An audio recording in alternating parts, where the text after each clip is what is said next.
Hello, hello, hello.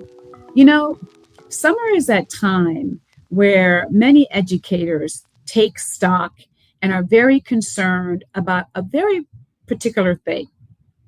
They're concerned mainly about what has been called the summer slide. But the summer slide they talk about is mainly about students worrying about what they will remember, what they may have forgotten, what they believe might have to be completely retaught. The one thing, though, that educators don't take as much time to consider is their own summer slide. And research has shown that adult educators across all levels experience their own summer slide. And that is the impetus. That is the reason why I created the Let's Talk Power Live Summer Power Chat series, where we come together and we speak with one education author about one book and we explore a single idea. And this week, I am excited to welcome to our Summer Power Chat series, Dr. Dwayne Chism. He is the founder of Shifting Perspectives. He's an author of Leading Your School Toward Equity, a practical framework for walking the talk. He's a former college dean and a former district leader. It is my pleasure to welcome to our time together, Dr. Dwayne Chism. Oh, by the way, who am I? I'm Dr. Tangi Reed Marshall, the founder, CEO, and I am the principal consultant of Liaison Educational Partners, where we talk about all things power in education. Because here's what we know. Power in education is real, and instructional power is even more real. So let's go ahead and begin our power chat with Dr. Chism. Dr. Chism, welcome to Let's Talk Power Live. Again, we just had a great conversation and we are excited to get into this book. So let's begin. Who did you write this book for? Well, I'm going to tell you, I wrote it for thinking about people that are trying to do the work, the hard work, but sometimes because of their context, we know some of the roadblocks and barriers that prevent people from being able to get into the work deeply. So that's why it's called a practical framework. Because I really wanted to find an avenue and a space for people who feel like we can't do anything, but you can always do something. So I really wrote this book with that in mind, understanding that there's deeper levels of the work that have to happen even after my book. But I wanted to really create an entry point for people to lose the excuses and to get deeply into the work that needs to be done. That's super important. You can't do everything, but you can do something, and you need to start someplace. That's right. Well, what problem, pattern, or tension in education were you responding to when you wrote this book? You know, one of the things that I was responding to is this belief gap that I believe exists.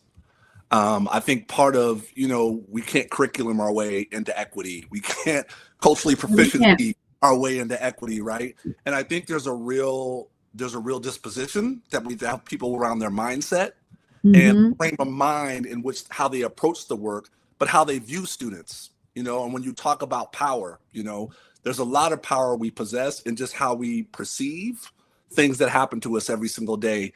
Because what I've learned is that mindset matters into how we plan, who we give preferences to, who we ignore, who we listen to. So we really have to understand that mindset is critical to moving this work. That's important. Mindset matters. Mindset is critical. And we forget sometimes how important it is. And I love what you said. We cannot curriculum our way out of inequity. It's, we have to be very intentional about what we want to do with it. Next question. What is one idea that you want leaders to walk away with after they say, you know what, I have read Dr. Chism's book, Leading, well, people, y'all know I read it because in the front of this, you can see my notes are right there. What is the one thing you want them to say, wow, that's it? What's the one thing? I think for me, it's to understand that they matter. I think oftentimes people don't understand that they truly do make a difference when it comes to this work. So what I really try to do is present a way where people can see themselves in the work and gain the confidence needed to actually move forward and do something different. So really, I consider my book or my work to also be an empowerment. So when you're talking about this power space of you actually walk away understanding that these are things that I could actually do within my local and immediate context. Mm-hmm. So just thinking about one of the ideas that I think is important to walk away with is this notion of those without vision perish, right? Yes, So they do. one of the important parts of this book is that you have to set a foundational vision, and the vision has to matter, not just on paper, not just visually in your site. It has to actually be working. So how do we actually do what we say we're going to do? Because that's where it all begins. And so that whole backwards mapping, but how do we create a solid foundation built around something that actually carries us when times get tough? Because we know inside a school building, times are going to get tough. That's right. You know, we know that the best laid plans of mice and men often dissipate when a child is running down the hallway head first into a wall. And, you know, we are not prepared for the inevitable.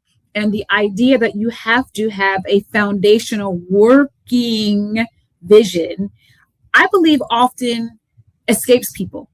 That's right. Because we think of vision as this ephemeral, up in the sky thing. Yes. But vision has to really create action. And a lot of times our vision, as you say, sits on a shelf, really is wonderfully woven onto the wall. And it looks great on the wall. We've seen visions in lots of places, but we don't necessarily see the vision in action. That's right. And so I wonder about that. One of the things that I talk about is how do you create a through line, right? So even when you have your vision, talking about what does it look like, sound like, and feel like from different stakeholder groups. And then after you begin to do that and understand that, you actually use that as monitoring whether or not we did what we say we're going to do, right? So we have to actually define for people what are the words that our vision actually mean, because we use so many words in education that it means different things to different people. So all the time.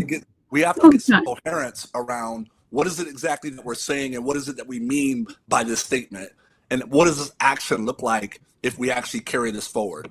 I think it's critical and important. It is. Right. And here's our next question. What is one assumption your book challenges adults, students, and learners to think through? You know, I think one definitely from the adult perspective is just this assumption that kids can't. Yeah. You know what I mean? Yeah. So understanding that the only limits that are placed on kids are the ones that we place on them, you know? And so I think this assumption that certain kids can only go so far. And I talk about, you know, we talk about the poverty and all these different types of things that we think kids come to school with, but actually that doesn't stop kids from learning. It does not. It does not. Like it does not. It does not. Doesn't. Yeah. The idea that because a child's parent, and that's the rub, the kid is not the one who's poor or poverty stricken. Right. It is the adult context in which the child lives. The fact that your parents may or may not have what our society deems as economic stability doesn't mean that I cannot learn. I mean, I myself come from a household where I shouldn't be able to do the things I do. Right. You know, just by itself. And I love that assumption that the adult assumption becomes the barrier, not the kid. That's right. And I remember my mom used to tell me, I never knew I was poor until I got to school. Before I got to school, she didn't know. She didn't know. You know who wrote that?